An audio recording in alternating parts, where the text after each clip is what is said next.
पश्चिममा गयो त हौ हौ गराउने किन भोगिरहेको छ झापा आफ्नै ठाउँ छ। रमेश सर म जिस्किरहन्छु मेरो साथी रमेश श्रेष्ठ अनि मैले स्याङजालीले जोक गर्छु स्याङ कहिले आइचौ हिजो आइते गर शिरमते सोच्तानी आइचे गर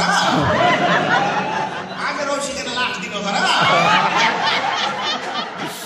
अब 1 महिना घरमा निस्किन दिन गर सासुमा आइছে